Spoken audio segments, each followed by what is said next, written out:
American audiences have come to know Gary Oldman for a series of extraordinary performances. His breakthrough role was as the punk rocker Sid Vicious in Sid and Nancy in 1986. Since then, he has given memorable performances in such films as JFK, The Professional, and The Fifth Element. Here is a look at some of the films of his career. He also recently wrote and directed an award-winning feature, Nil by Mouth, based on his own childhood. His two most recent characters continue to expand his range. In Hannibal, he is a savagely disfigured millionaire at the hands of Dr. Hannibal Lecter. And in The Contender, he plays a zealous Republican congressman. He has received much acclaim for the role, including a recent nomination by the Screen Actors Guild as the Best Supporting Actor. I am pleased to welcome back Gary Oldman. It's nice to be back. Nice to see you. What sounds a bit like me? Yes, it does. A deeply scarred millionaire. Yes, it does. That's right. Deeply flawed, no scarred, or both. Yeah, psychic scars. Exactly. But we won't go there yet. We'll get in that a little bit later. When you look at that extraordinary array of characters, what do you think? I mean, what goes through your head as you watch them? Wish I could do it over, or? Oh, yeah. I mean, you always somehow wish you could do it over. Yeah, you look at it and, but it's like I'm on to the next canvas. Yeah. You know, you look at it and think that was me. Then I was 24 years old or something, 23 when I did Sid and Nancy, and you know, I'm getting older, and I'm enjoying. You know, you're enjoying it more. Yeah. Because. Well, I have more to give, I think. Just, I'm living life. I have more life experience to It's like apply. Someone said that you shouldn't read Tolstoy until you're 30 because you'll never understand it, because those kind of human experiences are not part of your own psyche or your own understanding. Yeah, and there's also books that one, I think, goes back to, that one's read, and even movies that you watch, you re-watch. Yeah, you know, I mean, like books like Kill a Mockingbird, Huckleberry Finn, and so. Is Contender more personal to you because you also are one of the producers? Obviously, it's something you wanted to make. Yeah. I thought it was a very good script, and an interesting character, and something that allowed me to kind of exercise, you know, open my chest a little and exercise some of the muscles that I haven't really been working on the last couple of years. I think, you know, getting back to the good work, good character work, and you obviously have an investment with something like that, an emotional investment. You hadn't exercised them because what? Because you. I think I hit 40, and I'd made my own movie, and that was out of just a need to create, because that's who I am, and out of a frustration with the business, and acting, and so I directed, and I don't know. You get contaminated. You get a little bit corrupted. Yeah. You know, it's like anything. And I started to earn money, and I was doing these big movies, and I was coming away, looking at my life, saying, you know, well, that was a frustrating experience. Made a lot of money, but frustrating. Yeah, and only partially fulfilling. And it's better than digging a hole in 30-degree weather. You know, I always have to check and say, you know what, it could be worse. I mean, my father was a pipe fitter and a welder, and if you want to really do hard work, then you can do that and try that. So I feel very lucky and privileged, but it's all relative. Yeah. So this is what I do, and this was an opportunity, The Contender, to get back to that kind of work, and it's an adult film, and it talks, it harkens back to those political thrillers, you know, All the President's Men, Best Man. Yeah, what is it, the China syndrome? China You know, syndrome. Manchurian candidate. Manchurian, yeah. So it's for grown-ups, and it doesn't have, you know, explosions and. Yeah. Here's what's great about it, in my judgment. I love politics, political Right. junkie. Yeah. It's obvious. Is that these were interesting characters. You know, Yeah. I thought Jeff did a great job Yeah. as president. You know, Jones, the incomparable Jones. perfect. Yeah. Your character you made interesting, even though, you know, there was a certain. I mean, there were qualities that he had that made him unattractive. Yeah, of course. Yeah. I mean, it's simple, but that's true. Right. He was an interesting guy. Yeah. You wanted to hear him. You wanted to hear him talk. Well, I think he had a You good, wanted him on the screen. I think he had an interesting point of view. Which was? He didn't believe that she was the right person for the job. Pure and simple. I've said and had my wrist slapped for saying that, in my opinion, more than my wrist slapped, in my opinion, I felt that he was the true patriot of the film. Now, we never used words like hero, and we never used words like, you know, heroes and villains and that, you know. So But- were you politically where he was? No, I'm not. No, I'm not politically. But you're not. But you're not. What I try to do is, I think, I try to apply common sense, and you look at what's happening. I mean, just take a recent event that's happened, where Bush has come out and said that he wants to, you know, obviously, have this money go to these faith-based organisations. Yeah. I am, as we know, and we've talked about this, I'm a recovering alcoholic, and arguably one of the great spiritual movements of the 20th century is AA, Right. because it's the only one that works. It's the only system, method, principles, whatever you want to call it, a doctrine, I don't care, but it works. And it is faith-based. Now, that's a God of your choosing.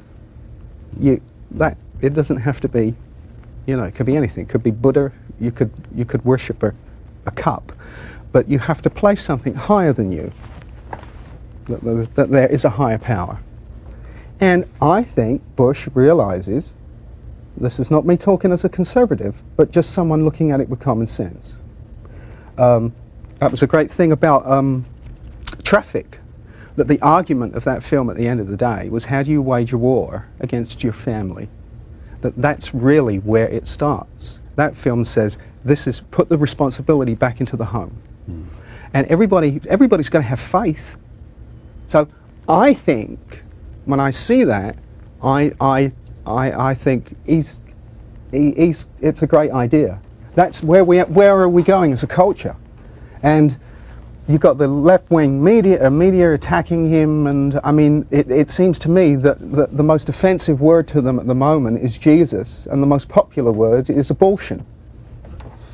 Roll tape. Wait, we'll get right back to that. But I want you to see Shelley Runyon, who we're talking about here, played by Gary, as he explains why he will not support the vice presidential nominee and the choice of President Jeff Bridges. Here it is. Perfect credentials. Margaret Thatcher didn't have perfect credentials. The world respected her. The world accepted Margaret Thatcher because they knew she had to answer to Ronald Reagan. A woman better be pretty damn qualified to have nobody to answer to, and Lane Hansen is not that. I want you on my poker team. Let me just stay with this for a moment. You are saying, just individually, not Runyon the character, that if you had been a senator, you would have been opposed to her based on the fictional characteristics of No, this. yeah, I think so. Not because she was a woman, but because of, here's where it gets interesting, because of the issue he made of whatever might have happened to her when she was a young... No, I would have made that decision irrespective of the scandal. Yeah, I and mean, the notion is, just for the audience who may Right. not have seen The Contender, is that he uses the fact that as a young woman she'd been involved in some, or was said to have been involved in some stuff, fraternity, sorority pranks. an alleged sexual scandal, Yeah, right. which she Alleged, denies. Which she denied. And which turned out to be Well, in fact, she just doesn't comment on it. But she doesn't want to because of her own integrity, which ought to be admirable. Doesn't want to be drawn into it. Doesn't want, yeah, no, I can respect, and is making a broader and bigger statement, isn't she? Can we get you to agree with that? No, I respect. We should not be beating up people because of whatever they did in college. No, I don't. No, I don't believe we should. But you know, when you're a public figure, you know, Yeah. It's. But it wasn't. I wouldn't. It's nothing. Irrespective of whether the scandal or not. I mean, it comes across his desk. He doesn't search for it. He doesn't like particularly go out of his way and say, now I'm going to dig up all this dirt on this woman. I mean, it comes across his desk, and I guess if there's an Achilles heel of Runyon, Right. then he goes with it. He takes the cheap shot. Now that I'm not commending. Right. But issues like making... Basically, that's the ends justify the means. But she sits there and says, I do not believe in God, I am an atheist. I want to make the selling of tobacco to minors a federal offence. I want to ban all handguns. That's, I don't know. The sort of march to the sort of Orwellian government, one centralised government that just says, you live your life like this. We're going to tell you what to do. We're going to tell you what to watch. I don't want to live in a world like that. I don't either. And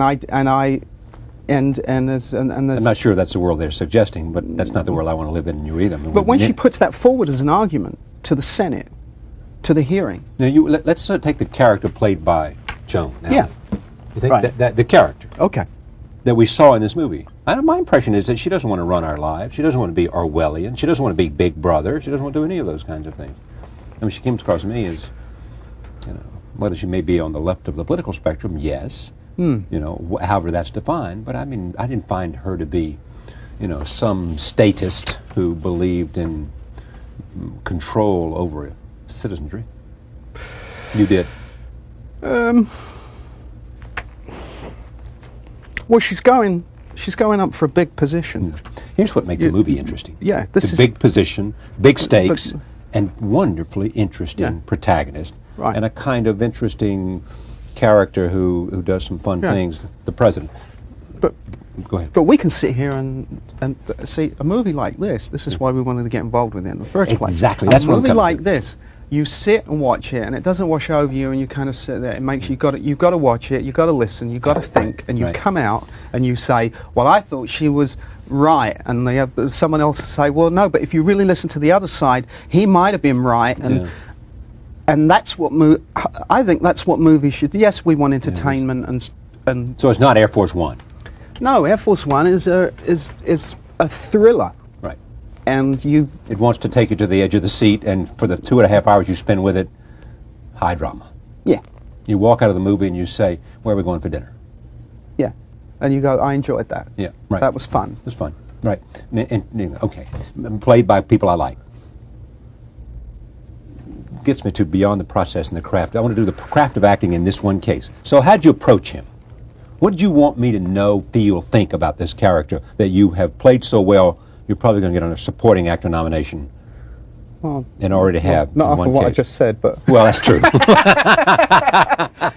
Sorry you came on here, aren't you? No. You got, no. Okay, so tell me how you approached it as an actor first. Just to Yeah. what do you want to deliver to me as a viewer about this guy and the way you played him? But that there's a humanity to him. Ah. I think that you It have, is. and I try and do that with everything I do. That Even the terrorist in Air Force One. yeah. Where was the humanity in him? Because he had a loyalty and a belief. And he was acting in the interest of a higher calling. True? Yeah. And so with Runyon, you try and show a man who is not. It's not one-dimensional. It's just, and people who are evil or bad, or it's never just that simple. Right. What's the controversy about this movie? I don't quite get it. That's DreamWorks and what is all that about? I just Did you get involved in that? You did. a You little did. bit, yeah. Well, tell me about it. No, it's What do you mean, no? Come on. no, no. It's, You've been sworn here, sir. Didn't you get it? I know. Yeah, this is They do. They swear you in here. Yes, exactly. Yeah, your hand on the Bible. Just a couple of things I had They said. changed the movie, and you didn't like the way they changed it. No. What? That was something that got out. You know, we have that was on the internet, Oh. and that's a very dangerous thing because it's just an express way to. That's right. You know, That's the problem is that there's no editing on the internet. yeah, I mean, a lunatic can come along and just type something in And say, I'm the world's greatest, smartest man, and here's what I know. Yeah, and in this day and age, it's full of unchallenged truths. It just becomes truth if you say it. Then to actually shake it off. And I said a few things. I made a few criticisms Right. about DreamWorks. Not. Did they influence? All right, just tell me what you said. Yeah, Not but what the internet no. said you said. What did you say? But I said that they may have influenced the cut.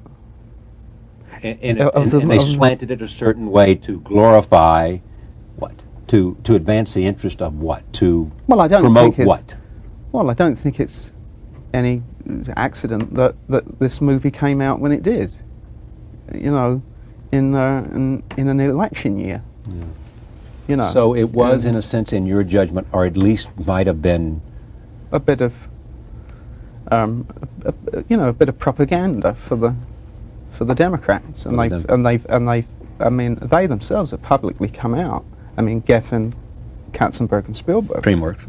Yeah, they've come out and said, you know, made their politics very public Clearly. and very Clearly. known. So those comparisons are going to be made with a film like this. That's good, isn't it? Yeah. You know, but you have to be very. You have to be. You have to be very careful now in Hollywood. You know, I've been told I should, you know, just keep my mouth shut, not have an opinion, or not have an opinion. They don't know their man. But not have an opinion that if it doesn't march with the. Yeah. Well, that's silly to think you'd ever do that. Well, no, Huh? no, I couldn't. You couldn't. No, I'm always. Once in a while, I've got to put my foot in my mouth. And Yeah, of course. Well, it's not, or you got to express yourself. I mean, it's See absolutely what it's about lovely. You know what's self-expression. great about this is you are at the height of your power as an actor. You're in demand. You're giving great performances. Who's had a better year than you? Well, I would argue the only person who's that. had a better No, I year would- than you is probably Ridley Scott. Well, Russell Crowe's not. Russell going Crowe's had a good. Ron Howard. Yeah, right. No, I know. I may be at the. I would argue that I may be at the height of my power, Yeah. or on my game, Right. if you like, I do. as an actor, but I'm not hugely in demand Really. in the current atmosphere, which is about there's a premium on fame and who's on magazines, and I chase roles that other people get. This is not the angry Gary. This is not the bitter This is a Gary. conversation precipitated by me. Yeah, and it's an observation. Right. Okay, I'm just applying common sense to this. And you look and you say, could I play that role? Yes. Am I a good enough actor to play that role? You go, yeah. So what have they got that I haven't got? You have to look at what you haven't got, because the body of work is there. But in the current atmosphere, the body of work doesn't mean jack. It doesn't amount to much. I mean, with the But fans. is this because of the dumbing down of America? Yeah, I guess we. Okay, You know, well, I think that there's never been a more irrelevant time to be an artist. You could make that argument. I could for you. Yeah. If we had time. Oh, well, We'll do it. I want to see another clip here, okay? Okay. All right, I want to see two more before we move on to Hannibal. This is where Bridges challenged the real reason behind Shelley Runyon's opposition to Joan Allen. Here it is. I may have taken the presidency from you, Shell, but you one-upped me. You took away my legacy. Well, I look at her and I see someone who has proven the capacity for disloyalty. Or the capacity for seeing the light. We're both sticking to our guns. The difference is, I love movies that have that kind of dialogue, though. yeah. Yeah, it's a very well crafted script. Real crafted script. Yeah. All right, we're going to see one more clip. Get ready to this because we need this to complete the circle on the Contender. Since we can't see Hannibal, we can only talk about Hannibal. Okay, so roll tape and let's take a look at the last scene, and I'll come back and finish this. We've made our points about Contender. Here it is. You're a groovy chick. You know what I do detest is your selfishness.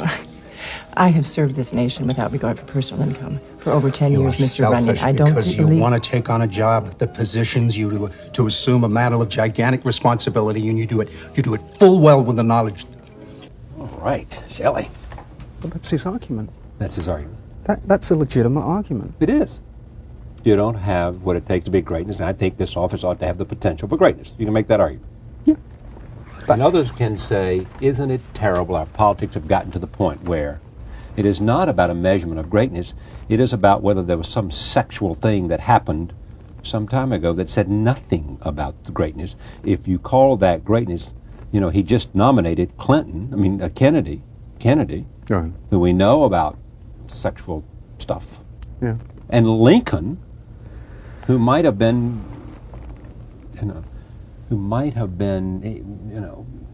approaching depression. Shelley isn't interested in the sex scandal. That's But then why doesn't Shelley bring her down on the basis of her ideas? because that's where he slips up. Indeed. And that's where a lot of politicians get an opportunity when something like that, when something like that comes across your desk. You run with it and you go in for the kill, and that's why a scene later, and his wife says you're just going to go down as a second-rate McCarthy, and he says, but she's no good. So he believes in He's going his down. heart that she's no good. But what does he do? He goes with it, instead of attacking her on the issues, and by golly would he have a good argument. You know, we just have to run with the atheist thing, I think. Like you could run with that, and he goes down, and this is why the whole thing. But look, but it's here's a movie, and we're living the movie. We've been living the movie. You know, we find out that Bush has a DUI, and we can't get away from it. All of a sudden, he has no moral fiber. He's lied.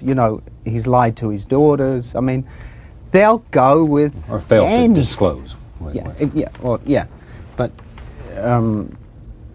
and that really comes back to that answers your question of why we wanted to get involved with the film. Yeah, it's good to massage all these ideas. Yeah. Mason Verga.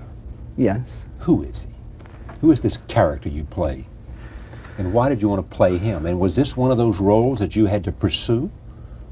Or was Ridley smart enough to come after you? No, it was it's like an actor's dream. The getting of this role was very unusual. I had not read the book, and someone on holiday, in fact my manager's wife, had read it while they were holidaying in Barbados and said, obviously she thought of me. She read Mason Verger and thought, I know what that says about you or her. Yeah.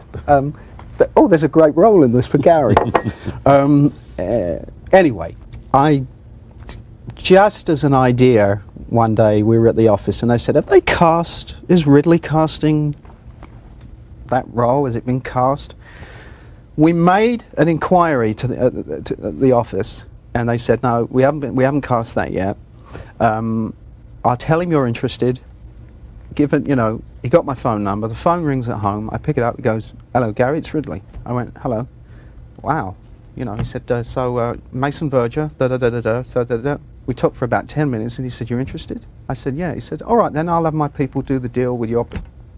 That close. Oh, man, that's the best call you ever got. Yeah, I put the phone down, and I called up Doug, and I just said, "I think Ridley's just offered me Mason Verger." And, I mean, I tried to work with Ridley before. One time I was unavailable, and then we met on Gladiator, and, you know, so another actor, not Russell, another actor got the part, and, you know, you move on, you know, so... Did Phoenix get the part? I think so, yeah. I think that was the That'd thing. been fun to watch you, although he did a great job. But, you know, so we've tried to kind of do this for a while, and, so it was wonderful. I mean, I didn't even have to go in and meet or anything. And, you know, when you get the role, and then that's often the best part, getting the phone call.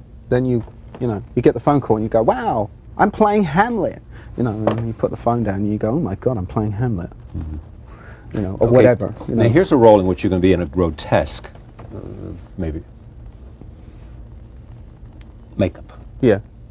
You've got to look like a man who's been Basically has no face. has no face. Yeah. His face has been destroyed by Hannibal Lecter Yeah. and himself. So what's the acting challenge here? We ain't seeing your face. Well, well, I like masks, of course. Yeah. You can just look at the work, you know. I like hiding, putting on a different face, and this was you know, I'm the man of many faces. Let's, you know, Right. and now this is the role, the opportunity. I'm now the man with no face, and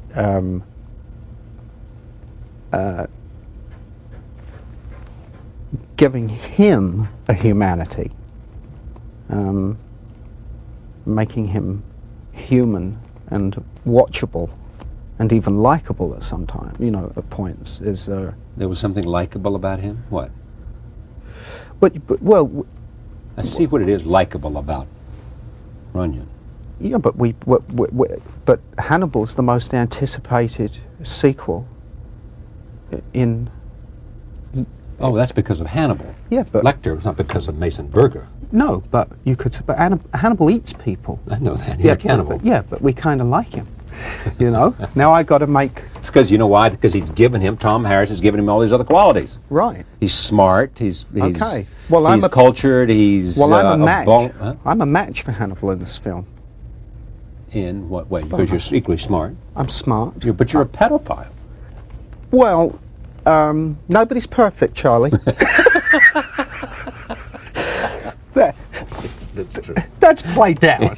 You know, It is played down. Yes, that's not. That's only. You know, So it he's goes flesh by. and you're a pedophile.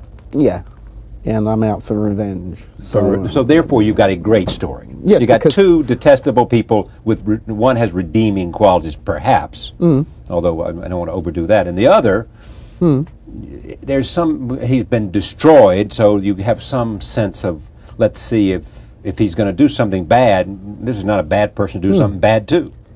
Oh, absolutely. Right. Yeah. So who's going to get him first? Yeah. So who gets the bad first? Is Clarice going to get to him first? Or And put him back in Slammer. or is Mason going to get him first and get the revenge that he so wants and give him a horrible death, which I can't talk about. I've been told We've sworn not to talk about the last 10 minutes of this movie. We've sworn not to show pictures of you. We've sworn not to. Yeah. I mean, are we part of some conspiracy to create excitement about some movie? Yeah, in a word, we want to sell. They want to sell tickets, don't they, over there? Yes. It's showbiz. Yeah. Now, is anything about you that, I mean, is there any reason you just like these characters to play them? I mean, are you a certain mad genius yourself? Are you a certain Whatever. I don't. I mean, I just. Are you either mad or a genius?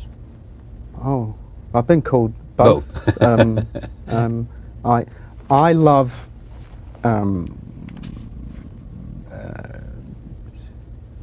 Well, they're like. There's no different. It's no different. If I was sitting here and had a classical career, Yeah. and I had played Iago, Yeah. or Titus, or any of those kind of,